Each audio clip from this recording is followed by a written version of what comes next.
जहां भक्ति होती है वहां स्वयं आते हैं सांवलिया सेठ। श्याम रंग में लिपटा एक रूप जो सेठ भी है और भगवान भी। यह कहानी है उनकी जिन्होंने दर्द मिटाए और श्रद्धा के सौदे में प्रेम का व्यापार किया। चलिए इस अद्भुत यात्रा में हमारे साथ।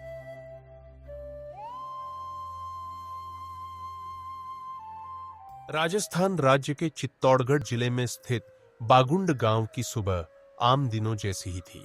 धरती पर ओस की बूंदें चमक रही थी जैसे किसी ने सितारे बिछा दिए हो। गायों की रंबाहट गूंज रही थी और गांव धीरे धीरे जागने लगा था। लेकिन उस दिन कुछ अलग था। 12 वर्षीय गोविंद की आंखें किसी और ही उत्साह से चमक रही थी। उसके बाबा भोलाराम रात भर एक विचित्र सपना देखकर बेचैन थे। सपने में एक दिव्य प्रकाश पुंज ने उनसे कहा था, छापर के नीचे मेरी मूर्तियां विश्राम कर रही हैं। अब समय है उन्हें फिर से धरती पर लाने का। गांव के कुछ लोगों ने इसे मात्र एक सपना समझा, लेकिन भोलाराम के बेटे गोविंद ने अपने बाबा की बात पर पूरा विश्वास किया। अगली सुबह गोविंद और भोलाराम छापर के पास खुदाई करने लगे। मिट्टी की पहली परत हटाते ही जैसे ही पत्थरों को निकाला गया, वहां से 3 सुंदर भगवान कृष्ण की मूर्तियां प्रकट हुई। गांव में कोलाहल मच गया। संत दयाराम, जो उस क्षेत्र में अक्सर भ्रमण करते रहते थे, वहां पहुंचे और मूर्तियों को देखकर उन्होंने तुरंत पहचान लिया, यही हैं वे मूर्तियां जिनकी पूजा मीराबाई किया करती थी।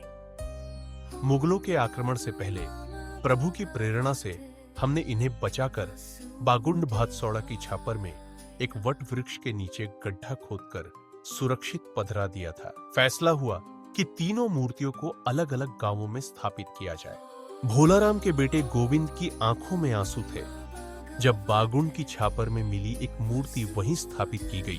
भोलाराम ने कहा, यही सही है बेटा, जहां मिले वहीं भगवान का घर होता है। वर्षों बीत गए।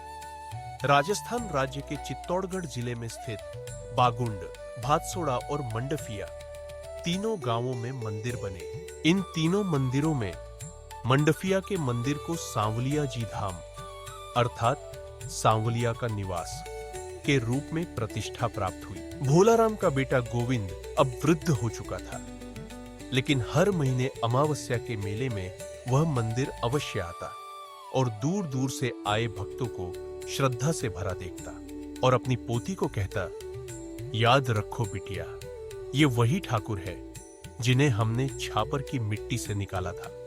जिसने जितना दिया सेठ ने उससे ज्यादा लौटाया। एक दिन गोविंद की पोती ने पूछा, बाबा क्या सेठ सबकी सुनते हैं? गोविंद मुस्कुराया, बिटिया सेठ सुनते नहीं, वो तो खुद बुलाते हैं। यह कहानी सिर्फ मूर्तियों की प्राप्ति नहीं, विश्वास और भक्ति की वो यात्रा है जो एक गांव से शुरू होकर देश दुनिया तक पहुंची है। सांवलिया सेठ सिर्फ भक्तों की सुनते नहीं, उन्हें खुद बुलाते हैं। जो उनके द्वार आया वो खाली हाथ कभी नहीं लौटा।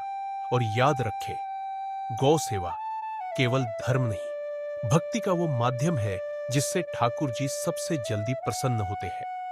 आप भी जब कभी मंदिर जाइए, गौ सेवा अवश्य करें।